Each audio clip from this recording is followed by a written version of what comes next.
O nosso primeiro palestrante, que recebemos aqui com muita satisfação, é o Dr. Carlos Roberto de Souza Oliveira, médico formado pela Faculdade de Medicina da Universidade Federal da Paraíba, especializado em anestesiologia e pós-graduação em medicina do trabalho e acupuntura.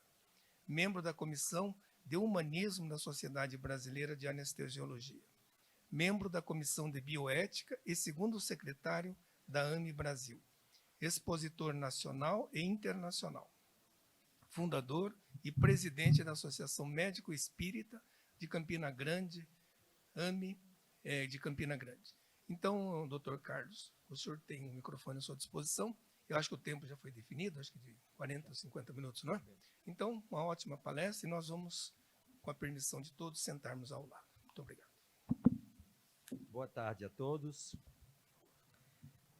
Dando continuidade a este belíssimo evento, onde todos nós temos a oportunidade de ampliarmos os nossos conhecimentos, neste convívio fraterno, as trocas de informações e desfrutar deste clima maravilhoso, viu, Luiz, aqui de Curitiba. Eu venho lá de Campina Grande, não é tão frio como aqui, entendeu? Mas é alto, um pouco acima do nível do mar. Lá à noite, assim, 18, 19 graus. Pelo menos dá para abrir a janela e desligar o ar-condicionado. Mas que bom que o ar-condicionado central de Curitiba foi ligado, né? Já está a cidade toda refrigerada. Então, nós vamos abordar hoje, eu pediria está aparecendo aqui para mim no computador, mas está faltando aparecer na tela. Alguém da comissão aí para colocar. Veja o que é que está faltando aí. Ah, entendi, agora está certo. Muito bem. Então, a nossa proposta hoje à tarde é discutirmos alguma coisa sobre as alterações psíquicas, neurológicas, neurais e espirituais que estejam relacionados com a evolução do ser humano. E quando nós falamos da evolução do ser humano, nós estamos aí considerando a evolução do espírito e a evolução dos corpos que o definem. Então, ao longo de toda a história evolutiva da humanidade e do indivíduo propriamente dito, os aspectos religiosos e científicos, eles sempre foram questionados, debatidos e confrontados para tentarem identificar qual seria o verdadeiro caminho ou as principais causas que levaram à definição do ser humano. Nós já tivemos aqui belíssimas apresentações de colegas que tentam mostrar esta conexão entre ciência e espiritualidade, quando, na realidade, tentando apresentá-lo como um todo, como é um todo onde essas duas partes se evidenciam, mas não é impossível separar uma da outra. Então, nós começamos a nossa proposta de aprendizado e de estudo com esta pergunta, que ela é emblemática, e a resposta vai dizer de que lado o nosso pensamento está caminhando. Então, será que foi Deus que criou o cérebro ou o cérebro que criou a ideia de Deus? Essa pergunta ela nos leva a uma resposta que tem um viés materialista ou um viés espiritualista. A nossa discussão ao longo da tarde é tentar colocar os pontos que nos auxiliem a formar as nossas opiniões, as nossas convicções, que serão importantes porque são elas que norteiam as atitudes de cada um diante da vida.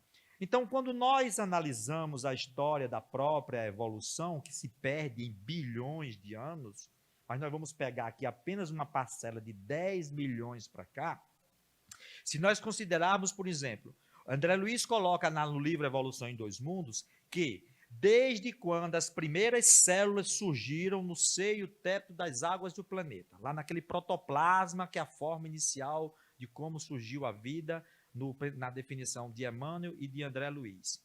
De lá até a idade do sílex, que seria mais ou menos quando os seres primitivos começaram a trabalhar, alguns materiais que serviriam para auxiliar nas suas atividades diárias, o princípio inteligente levou 1 bilhão e 500 milhões de anos. Gente, vocês imaginam a paciência que os instrutores espirituais, trabalhando nas suas experiências com o princípio inteligente, 1 bilhão e 500 milhões de anos para chegar.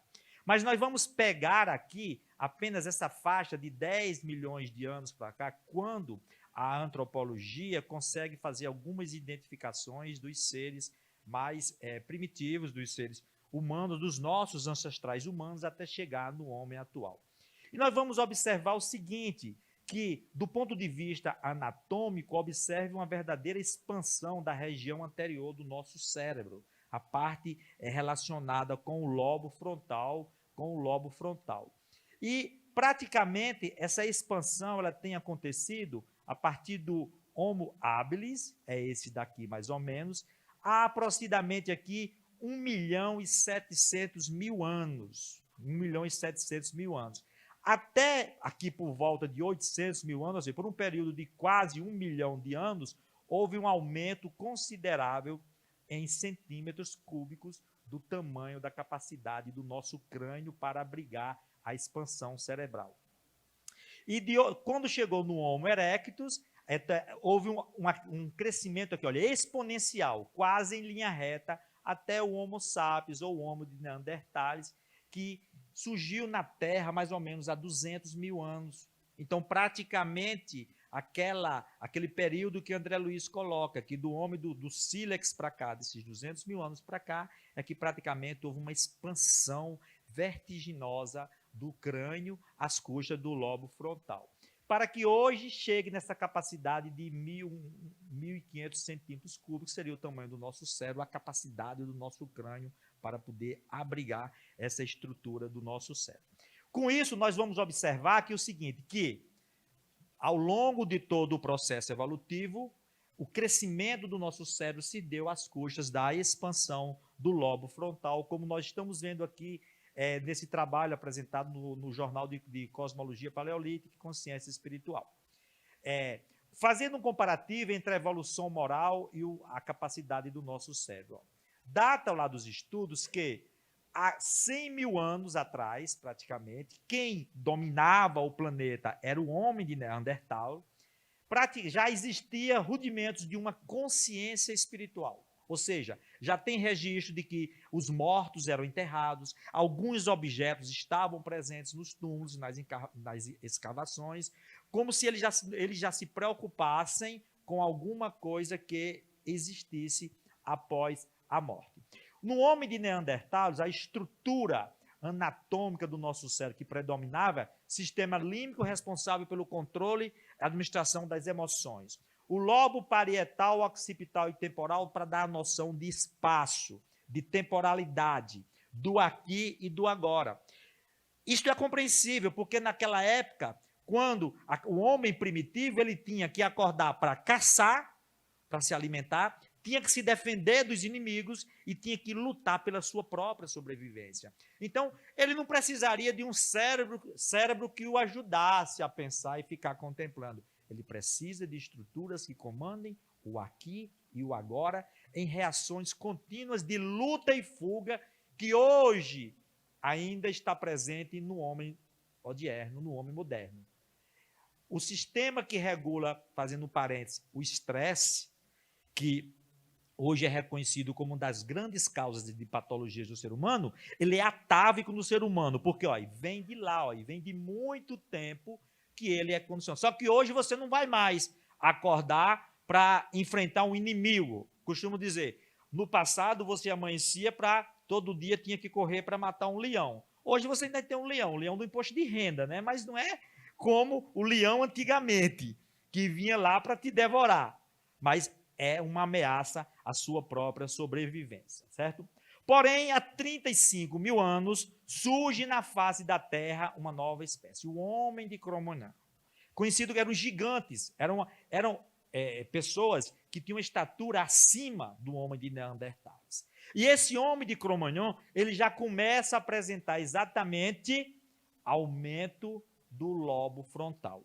É interessante considerar, fazendo um paralelo com as informações espirituais que a gente tem, que praticamente nessa época foi quando o planeta recebeu os primeiros habitantes degradados de Capela, que vieram do planeta, já é conhecida a história de vocês, recebidos por Jesus para auxiliar ao seu próprio progresso e, ao mesmo tempo, também ajudar no progresso dos seres que estavam em formação no nosso planeta Terra. Então, essa idade temporal, ela casa muito bem com essas informações espirituais. Então, com a evolução dos povos Cro-Magnon, o cérebro multiplicou em tamanho, principalmente às custas dos lobos frontais, como nós estamos mostrando aqui nessas 4 figurinhas, até chegar no homem moderno, no Homo sapiens sapiens. Então, essas evidências, elas foram objetos de estudos de diversos cientistas. Um dos grandes estudiosos, que é o Dr. Mário Beauregard, uma figura fantástica, já tive oportunidade em 3 eventos participar com eles, em mesas, tanto aqui no Brasil como lá fora. E ele faz uma conclusão espetacular nesse livro, estudando os aspectos da evolução, quando ele diz o seguinte: uma evolução biológica orientada e intencional, ela permitiu aos seres humanos moldar de maneira consciente e voluntária o funcionamento do nosso cérebro. Então, veja bem, há uma ideia subjacente por trás de todo o desenvolvimento do nosso cérebro. E essa ideia, ela surge de uma forma consciente e voluntária. Então, ela é impulsionada não apenas por aquilo que nós aprendemos segundo os conceitos da evolução darwiniana, pelos instintos de sobrevivência, reprodução, seleção natural, mas também, por um conjunto de percepções, metas, desejos e crenças. O que é que nós podemos concluir a partir daí? Podemos concluir que as nossas crenças, os nossos conceitos transcendentais, as nossas experiências místicas, religiosas e espirituais, elas que estão por trás, impulsionando todo o desenvolvimento do nosso cérebro. Então, nós já podemos pensar numa resposta para aquela pergunta. Então, foi a ideia de Deus que levou ao desenvolvimento do próprio indivíduo e do ser humano e do nosso cérebro. E não o cérebro que criou a ideia de Deus, como existem alguns cientistas que defendem hoje. Por quê? Porque existem correlatos neurais que são estimulados, como a junção, chama POT, que é POT, parieto occipito temporal, onde estimulado pode dar essa ideia do transcendente. Mas, como nós estamos dizendo, nós já vimos aqui ao longo dessas diversas palestras, o nosso cérebro, ele é o mediador, o intermediário, para expressar os eventos mentais. E ele só vai poder expressar em fidedignidade se estiver em perfeito funcionamento. Então, tem as diversas regiões especificadas do nosso cérebro que, quando estimuladas, vão dar como efeito correspondente a estas funções e experiências que estamos falando. Mas não existe uma relação de causa e efeito. O que existe são correlatos neurais. Então, desta forma, isso daí nós podemos fazer uma analogia com o próprio André Luiz também já colocou em Evolução em Dois Mundos, que a evolução morfológica do ser humano, ela prossegue emparelhando-se com a evolução moral do ser. E quando nós falamos aqui em evolução moral do ser, nós estamos considerando todos os conteúdos, conceitos, as nossas crenças que estão por trás, impulsionando as experiências espirituais, místicas e religiosas que moldam esse lado místico do ser humano, certo? Mais na frente nós vamos ainda abordar mais essa questão da relação do desenvolvimento moral com a questão da transformação psicoespiritual. Então, essa matéria serve e é base de estudo do que hoje chamamos da neuroteologia, que considera o quê? O estudo da psicologia evolucionária. Quais são os aspectos psicológicos, ou, entre aspas, subjetivos, que estariam por trás, impulsionando a evolução. E aí vai lidar com uma base neurológica para todas as experiências que categorizamos como experiências espirituais. Em Em resumo, quer dizer o seguinte, que são os estudos, as pesquisas, as análises, as EMEs, experiências místicas, espirituais e religiosas, que estariam impulsionando toda a evolução do ser humano e, em especial, começando pela evolução do nosso cérebro. Então, ele conclui nesse outro trabalho, que é interessantíssimo, sobre a evolução psicológica e a religiosidade, foi publicado em 2004 na Neuroendocrinology, né? Então, diz o seguinte, estudar o misticismo ou a espiritualidade como derivados da religião significa inverter o curso natural dos fatos. Então, não foi a religião que criou as experiências, os fatos, de como convivermos, de como vivermos, experienciarmos esses fatos relacionados com a religiosidade do indivíduo. Mas sim, é o contrário. A religião é um fato posterior que começa tipicamente numa intuição mística ou em outro fato espiritual importante. E nós vimos que desde 100 mil anos atrás já existem rudimentos e indícios de uma consciência espiritual presente dentro da evolução do homem. Quando não existia nenhum sistema de religião institucionalizada. Por isso que nós costumamos dizer, a religião como institucionalização, ela foi criada pelo homem, depois das experiências místicas, religiosas, espirituais que surgiram. E foram criadas posteriormente, onde cada um, de acordo com o nível de evolução e de aprendizado que já adquiriu, colocando os seus conceitos, seus dogmas, suas práticas, impulsionando o próprio desenvolvimento e o progresso da humanidade. Mas a origem veio exatamente das experiências místicas que se perdem aí nos erros do tempo ao longo de toda a evolução. O Dr. Andrew Newberg, da Universidade da Pensilvânia, no artigo que ele publicou falando sobre essa atividade do cérebro durante essas experiências, EMEs, quando nós vemos isso aqui, místicas, espirituais, religiosas, ele conclui, a nossa compreensão de várias estruturas essenciais do cérebro e o modo como a informação ela é canalizada por trilhas neurais levou-nos a levantar a hipótese de que o cérebro dispõe de mecanismos neurológicos de autotranscendência. Então, é o seguinte, para que as experiências transcendentais sejam exteriorizadas, é necessário que o nosso cérebro possua os mecanismos em perfeito funcionamento. E que mecanismos são esses, essas estruturas? Nós já mostramos ontem naquele vídeo sobre o funcionamento do cérebro, os neurônios funcionando por impulso de energia, a transmissão sináptica, construindo os verdadeiros caminhos por onde transitam as informações, que são as redes neurais. As redes neurais, nós podemos considerar que tem as redes neurais físicas e as redes neurais, podemos dizer, do cérebro espiritual, que estão representados pelos hábitos, pelas tendências e pelos automatismos mentais que o indivíduo apresenta. Então, o que são as redes neurais? Conexões entre neurônios. Esta imagem é sugestiva e eu a coloquei exatamente como caminhos por onde a informação ela é transitada. Por esses caminhos, essas redes neurais representam uma imagem, uma lembrança, um pensamento, uma informação. Então, usando um exemplo que foi utilizado ontem por Décio, mas vamos dizer, em vez de maçã, vamos dizer limão. Eu digo para vocês a palavra limão. Então, vocês vão pensar fruta, verde ou amarelo, redondo. Você parta o limão, aí morda o limão, aí vocês já vão pensar azedo, ácido, alguém vai se sentir alguma reação só em pensar no limão, já sente o gosto ácido na sua boca. O que foi que aconteceu? Várias redes neurais se reuniram exatamente, se conectaram para construir uma ideia, um conceito e também para exteriorizar uma emoção profunda que o indivíduo tenha. Então, são por esses caminhos que as informações são exteriorizadas e são conduzidas, e tudo isso forma o quê? Representa a coleção de habilidades e experiências próprias do indivíduo.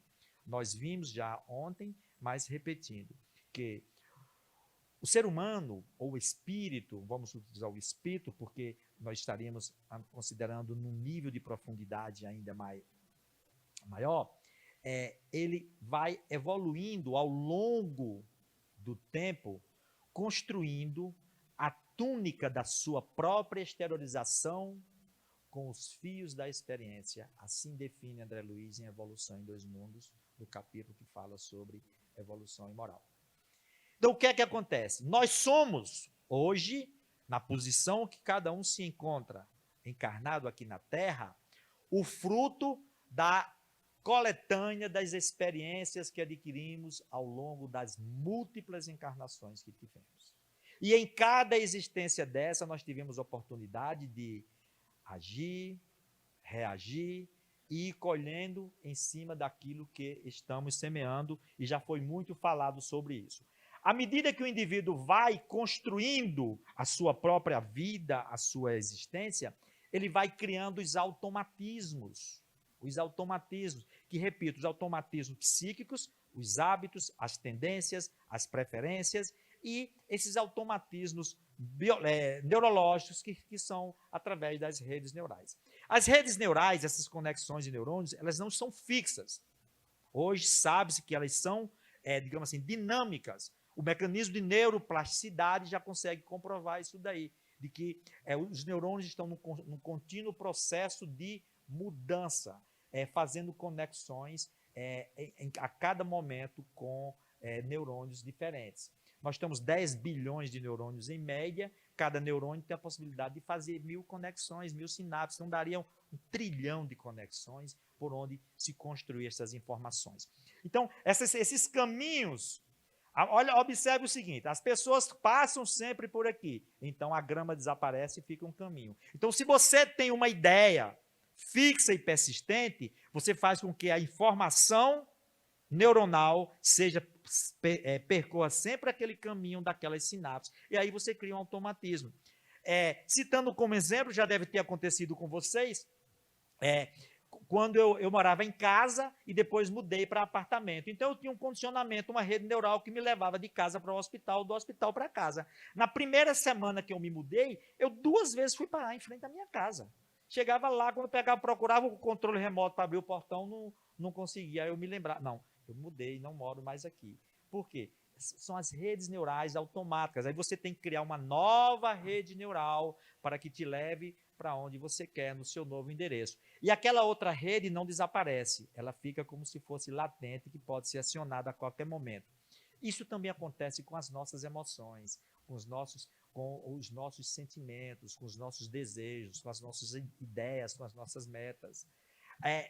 E nós podemos considerar por que é que, às vezes, pode ser fácil ou pode ser difícil mudar.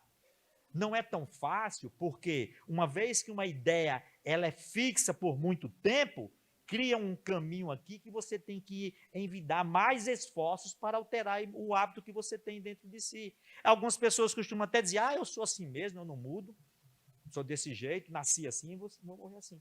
Não pode ser dessa forma. A pessoa está acomodada diante da vida e não vai buscar a sua própria renovação. Então, está lá o que André Calderaro fala no livro Evolução em Dois Mundos. O cérebro, ele é o órgão de expressão da mente. Nós já batemos muito sobre isso aqui, mas estamos repetindo para fixar. Em trânsito da animalidade primitiva para a espiritualidade humana. E todo o seu envoltório de exteriorização, seja o corpo físico ou o corpo espiritual, ele foi construído através das experiências adquiridas na existência. Então, a mente, já como falamos ontem, é o campo da consciência desperta, do espírito, na faixa evolutiva em que ele se encontra. Olha como essa imagem nos ajuda a entender bem esse conceito de Emmanuel que está lá no livro Pensamento e Vida. Mente, campo da consciência desperta na faixa evolutiva em que nós nos encontramos. Nem somos tão primitivos, também nem somos lá atrás e nem também já estamos purificados, espiritualizados, mas estamos no meio caminho. Então, a nossa consciência vai despertando de acordo com o progresso que cada um já realizou em si próprio. Aí eu me lembro agora do que Paulo de Tarso falou na sua carta aos Romanos há quase 2000 anos, ele nos convidando a um despertar. Ele dizia: desperta, ó tu que dormes, levanta-te dentre os mortos, que o Cristo te iluminará. Ou seja, ele nos convidava a despertar do sono letárgico da nossa própria ignorância, da nossa própria inferioridade, para que as leis divinas do amor do Cristo, inscritas na nossa consciência, pudesse iluminar o nosso caminho e a nossa trajetória. Então aí, somos artífices de nós próprios, construtores do nosso próprio destino ao longo de todo o nosso processo evolutivo. E como interpretar essa relação da mente com o corpo físico? Uma das principais teorias que explicam isso é a tradução psiconeural.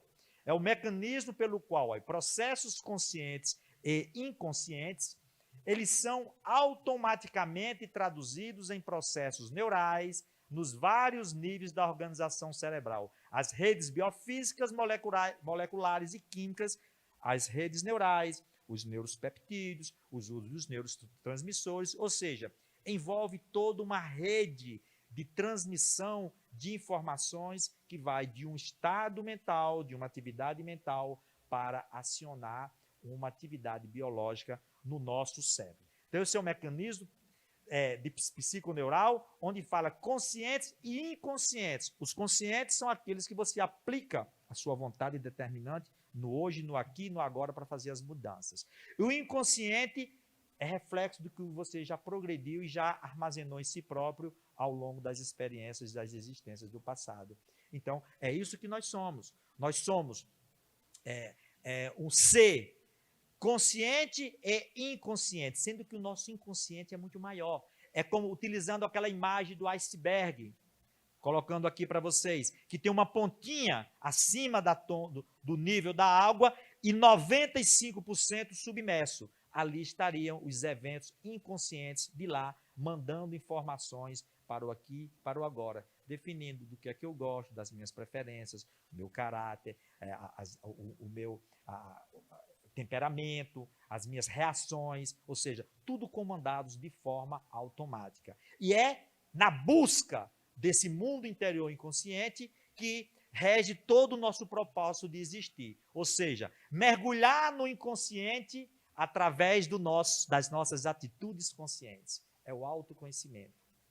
Buscar a autotransformação e renovação em busca da angelitude que todos nós estamos destinados a encontrar. Então, daí nasce a psiconeuroimunologia, que mostra toda uma rede psicossomática de comunicação mente, cérebro e corpo, que é muito defendido e explicado pela doutora Cândia Ciperti, mas nós não temos tempo para entrar aí, seria objeto de uma outra palestra, de uma outra aula. Nós vamos avançar um pouco para explicar um trabalho publicado pelo Dr. Mário Bonegar, que é exatamente da síntese de serotonina, que é um aminoácido, que é uma substância que é utilizada nos neurotransmissores. E é utilizado principalmente o aminoácido, o triptofano, onde ele foi marcado radioativamente e através do PET, que é a tomografia por emissão de pósitrons, se analisa esses estados emocionais. Então, esse trabalho é interessante porque ele pediram a um grupo de atores profissionais para vivenciar a experiência de alguns estados emocionais. Começando pela tristeza. E aí, quando fez o PET, avaliou que as estruturas neurais que estavam ativadas eram o córtex órbito-frontal esquerdo e o córtex cingulado anterior esquerdo, relacionado exatamente com as emoções. Aí, imediatamente, pede-se a esses atores para simular um quadro de felicidade, um quadro de alegria. Ou seja, lembre de um momento feliz da sua existência. Nascimento do seu filho, por exemplo, ou alguma coisa, passar no concurso, uma aprovação, algo que o deixou muito feliz. E aí, imediatamente, o que é que acontece? A área que entra em atividade é o córtex singular anterior direito agora, enquanto na tristeza era o esquerdo e na felicidade direita, o lado direito. Isso ocorre de forma instantânea, ou seja, numa velocidade supraluminal. E aí ele conclui no trabalho um estado emocional específico autoinduzido de forma voluntária pode ser rapidamente traduzido para uma modificação seletiva, ó, do esquerdo para o direito, da capacidade de síntese da serotonina regional do cérebro. Ou seja, foi o ato, o impulso de mudar esse estado emocional de tristeza para a felicidade, desencadeou todo um processo neuronal que alterou a capacidade seletiva do nosso cérebro de fabricar essa substância relacionada com as emoções, com a tristeza e com a felicidade. Isso ocorre graças a quê, gente? Graças àquilo que nós já falamos, a questão da neuroplasticidade. Tanto os grandes cientistas e estudiosos já têm inúmeros trabalhos que evidenciam isso aí. Henry Stapp é outro que tem trabalhos considerado um dos pais da física quântica. E aqui o Jeff Schwartz, quando ele conclui nesse artigo, neuroplasticidade e o poder da força mental. Olha, chegou a hora da ciência realmente enfrentar esse dilema. De que a atividade mental determinada pela vontade pode alterar a função cerebral de forma clara e de forma sistemática. Então, essa é uma realidade, é uma verdade que não tem como fugir. É a vontade, a atitude mental que impulsiona o funcionamento do nosso cérebro em suas diversas funções que ele se encontra, certo?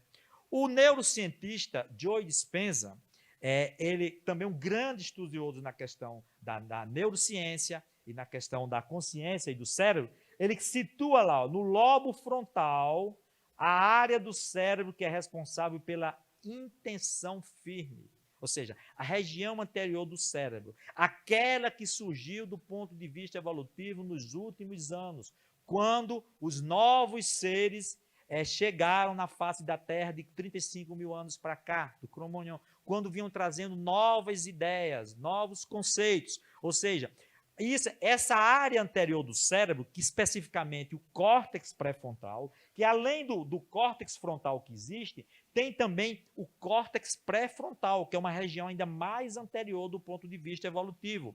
É lá que nós temos a intenção firme, onde se pode tomar decisões, analisar o nosso comportamento, para você, comportamento ético, um comportamento moral dentro da sociedade. Ou seja, essa região do nosso cérebro, não é ela que produz, mas é ela que serve como mediadora para exteriorizar estas qualidades que nós já sabemos que vêm deste campo de consciência desperta, que é a mente, que por sua vez traduz os impulsos espirituais da consciência não local, que é o próprio espírito. Isto remontando do efeito à causa, saindo da atividade cerebral, passando pela mente intermediária para chegar no impulso primordial, que vem do nosso espírito. Então, a fim de estudar o lobo frontal e o seu relacionamento com uma área nobre do nosso cérebro, o Dr. Jorge Moll Neto, pesquisador lá do Rio de Janeiro,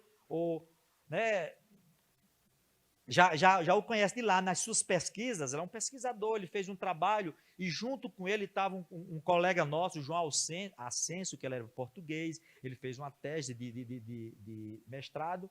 Então, eu não sei se ele ainda trabalha ainda no Rio de Janeiro, o Jorge Moll, ainda faz pesquisas por lá, né? Então, através da ressonância magnética funcional, ele analisou as decisões morais. Ele fez um trabalho em cima disso daí.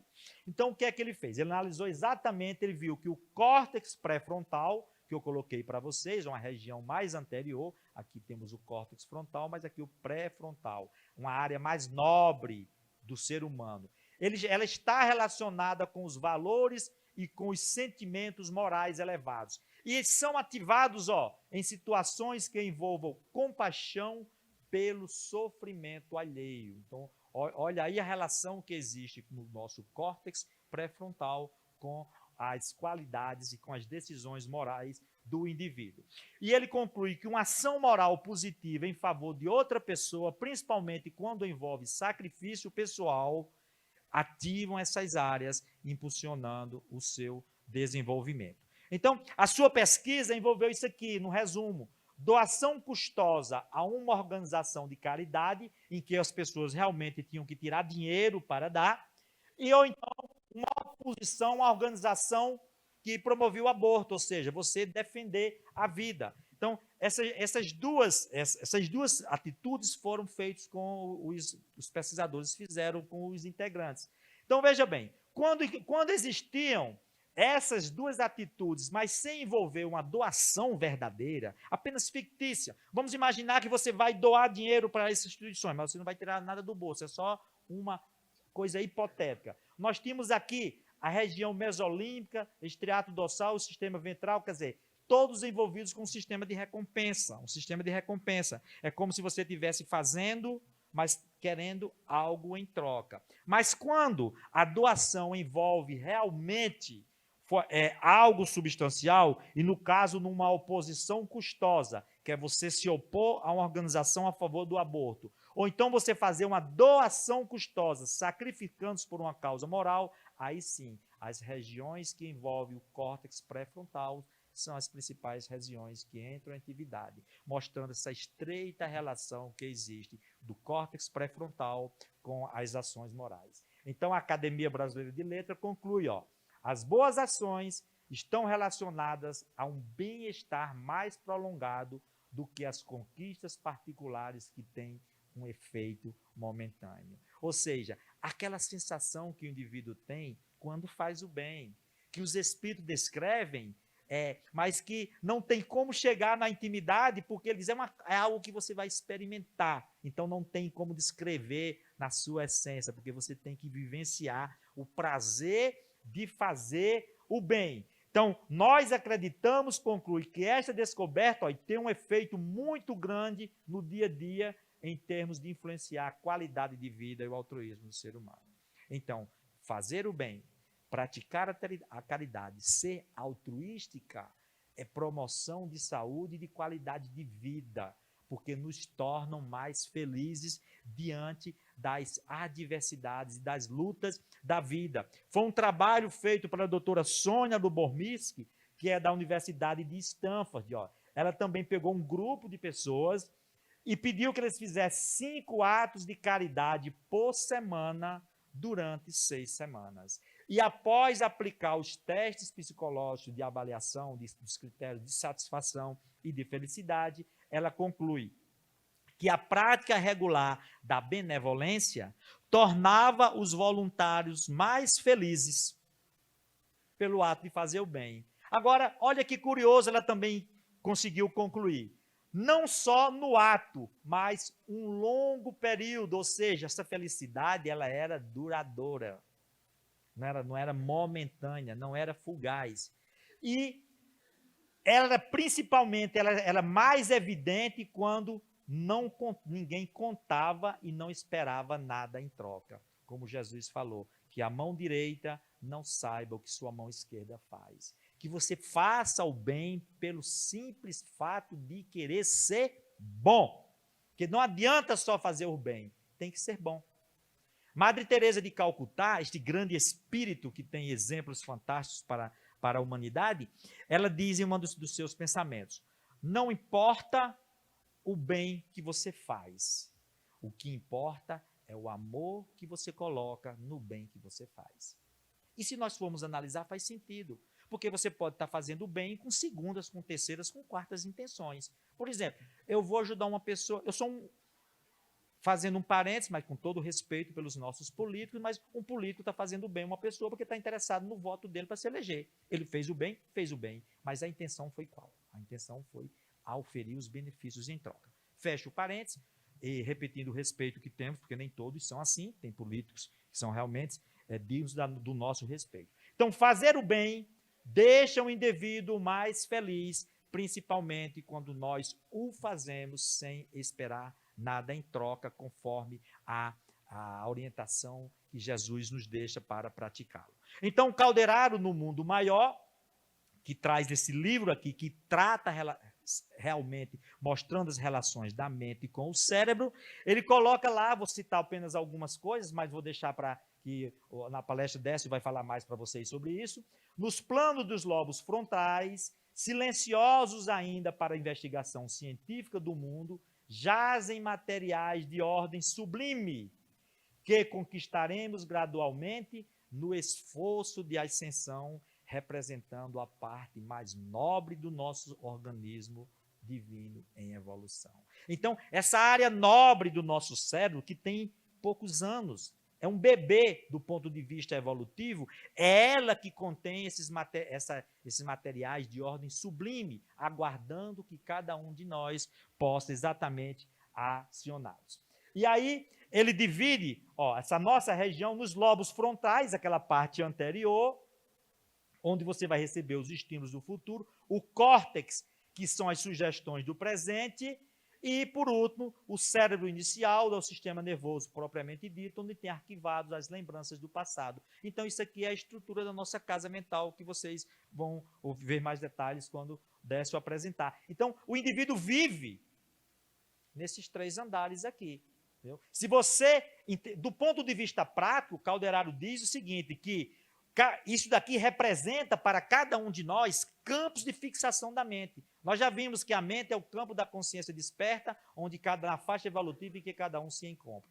E onde você fixa a sua mente é onde você vai firmar moradia em algum desses andares. Se você fixa a mente aqui no andar inferior, nos pensamentos mais inferiores, você fica perdido num labirinto de causa e efeito, vivendo de automatismos primitivos. Mas se você coloca apenas no andar do meio, que é apenas no trabalho, você mecaniza a sua existência. Mas se você fixa também a sua mente só nas metas, na espiritualidade, numa contemplação, você também vai viver uma vida mística, que ele chama de contemplação sem obras. Então, você tem que utilizar o quê? Os 3. Você tem que se esforçar no presente, utilizando-se as conquistas, as experiências no passado, mas com metas e com esperanças no futuro, nessa região nobre, que é o ideal a ser conquistado por todos nós. Então, nessa região é onde está lá exatamente o livre-arbítrio, desse córtex pré-frontal, o livre-arbítrio que exterioriza, que serve de correlato neural para exteriorizar a nossa vontade.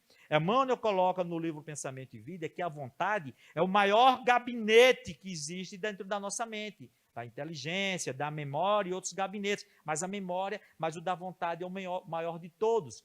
E a vontade, ele diz na sua linguagem poética, é a gerência esclarecida, que comanda e que dá direcionamento às nossas ideias, aos nossos desejos, às nossas metas e ao nosso pensamento, como nós já vimos ontem. Então, é preciso que nós utilizemos essa vontade voltada para o bem, para fazer escolhas inteligentes e sermos conscientes dessa escolha. É o aqui, é o agora, agindo. E aí, o físico Amito Goswami coloca que quando a palavra escolha foi apresentada no fato da consciência escolher conscientemente pelos eventos possíveis, aí surge o fato concreto da experiência. Então, aquilo que já foi batido pelos os nossos colegas pela manhã na questão da física quântica. A escolha consciente promovendo o fenômeno do colapso de função de onda para que se transforme nas experiências que constrói o próprio indivíduo. E pela primeira vez, o físico diz, a ciência encontra o livre-arbítrio para entender como é que ele surge, qual a sua importância no contexto evolutivo do indivíduo. Então, nós podemos fazer uma sequência do que ocorre partindo lá da intimidade, dos impulsos mais recônditos do espírito. O indivíduo deseja meus desejos, minhas metas, meus ideais, minhas ideias, o que é que eu quero. Aí eu coloco a intenção, ou seja, para que isso se concrete tem que haver intencionalidade, uma decisão consciente. A intencionalidade colocada nos nossos desejos nos permite fazer escolhas. E a escolha vai nos proporcionar a mudança que o indivíduo necessita para realizar a experiência em si próprio e adquirir isso e armazenar como um patrimônio imortal. Então, é uma sequência escalonada, desde o desejar e o querer, até isto se transformar nas nossas experiências. E aí nós podemos fazer essa pergunta, quem é que escolhe? Aí nós chegamos no dilema. Quem vai escolher? A personalidade ou a individualidade? Porque, de acordo com quem escolha, os efeitos serão diferentes e as repercussões na nossa vida também. Quando é a personalidade, é o corpo, e quando é a individualidade, é o espírito. Por exemplo, quando a personalidade é que escolhe, que é que vai ser acionado em nosso cérebro? as redes neurais pré-existentes, que nós já vimos, que são responsáveis pelos nossos hábitos, pelas nossas tendências, pelos nossos automatismos. Isso nos remete a uma dependência emocional do passado. O indivíduo está preso ainda ao seu passado, está repetindo a sua existência, sempre com as decisões batendo na mesma tecla. Representa uma decisão inconsciente, porque ali não tem elemento de mudança alguma, ele está apenas na situação. Deixa a vida me levar, vida leva eu, como diz o poeta. Está deixando só a vida te levar no dia a dia. E aí ocorre repetição de experiências, assim que muitas pessoas atravessam suas encarnações. Entram e saem, quando não saem pior, saem do mesmo jeito como entrou e não promovem nenhuma mudança, porque ficaram presos numa dependência emocional do passado. Mas aí, quando é a individualidade que escolhe, é diferente, porque ela vai acionar o quê? O córtex frontal, que é a zona do cérebro, a região do cérebro responsável pelas escolhas conscientes, pelo nosso livre-arbítrio, pela tomada de decisão, por dar um novo impulso na sua vida. Quem é que está agindo aí? É o ser espiritual presente, não há mais uma dependência emocional do passado. Existe sim uma atitude consciente no presente tomada pelo ser imortal, pela individualidade espiritual. Aí entrou em atividade exatamente o livre-arbítrio. A decisão, a escolha, o impulso que ele deu, promovendo o quê? Promovendo a sua transformação.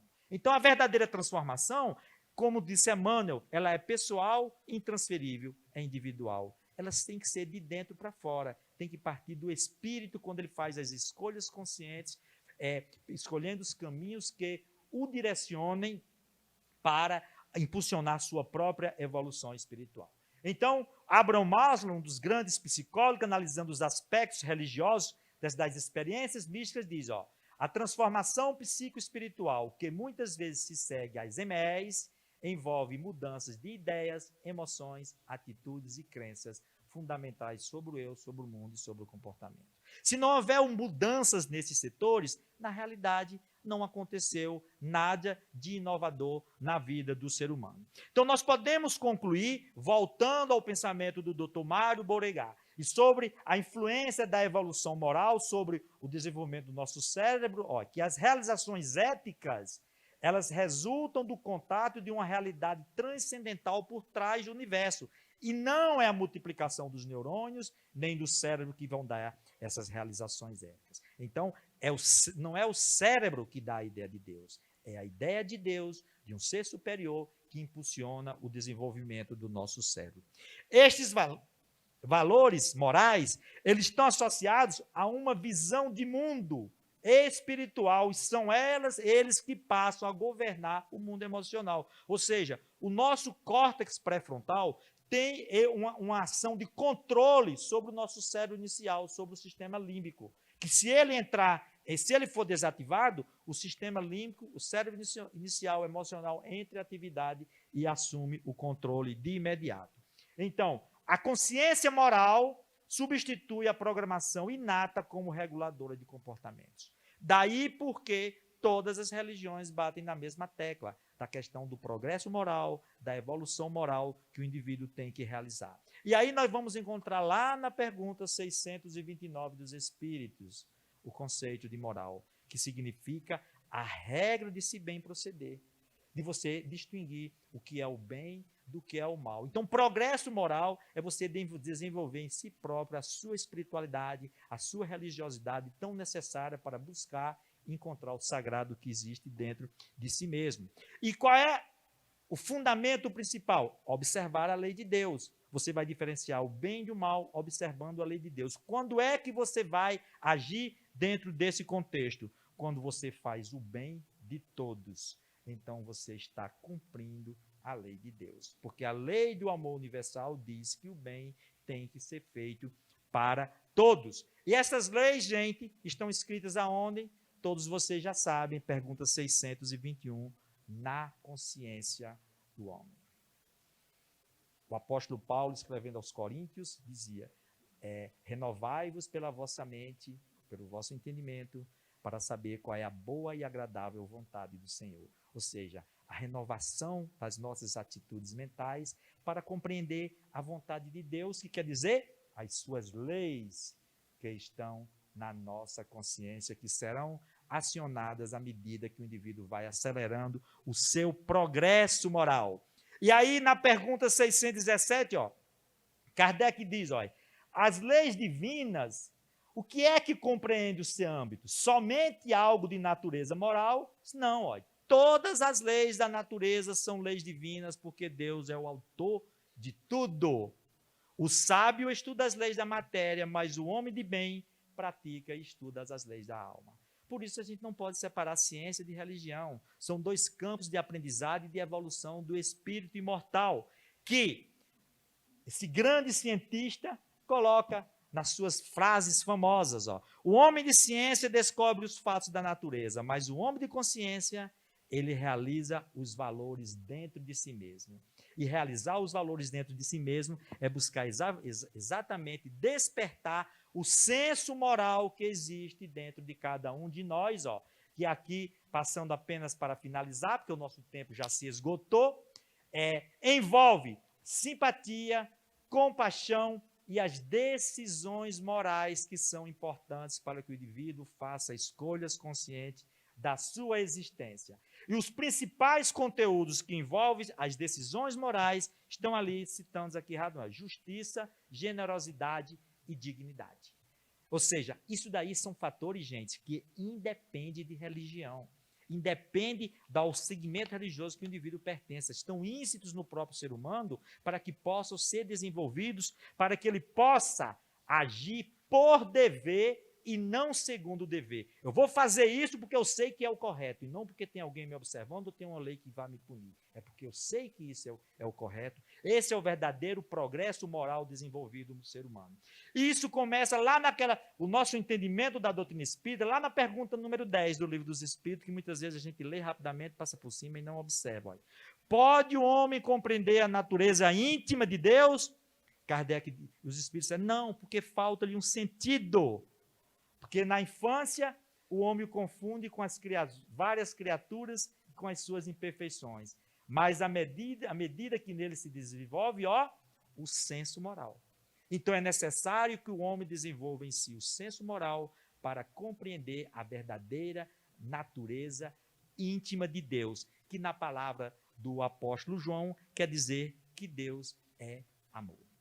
Para a gente compreender a natureza íntima de Deus, temos que desenvolver o amor dentro de cada um de nós. E como diz o Espírito Lázaro, o amor resume toda a doutrina de Jesus, porque é o sentimento por excelência. E aí ele nos dá uma orientação de como esse sentimento apresenta uma evolução gradativa. No homem primitivo, ele tem só instintos. No mais avançado e corrompido, ele tem sensações. Mas quando instruído e depurado, ele tem sentimentos. E o ponto sublime dos sentimentos, e mais delicado, é exatamente o amor. E para encerrar, por isso que Jesus resumiu tudo, toda a lei e os profetas, no amai-vos uns aos outros como irmãos, porque tudo se resume em conhecermos a Deus, vivenciando e experienciando o amor em cada um de nós. Eu me despeço de vocês que estão encerrando, vou viajar daqui a pouco. Agradeço toda a paciência e o carinho de todos e dizer que foi uma alegria imensa estar aqui mais uma vez e aprender conjuntamente com todos vocês, com todos os queridos amigos que compartilham essa mesa conosco. Um beijo no coração de todos.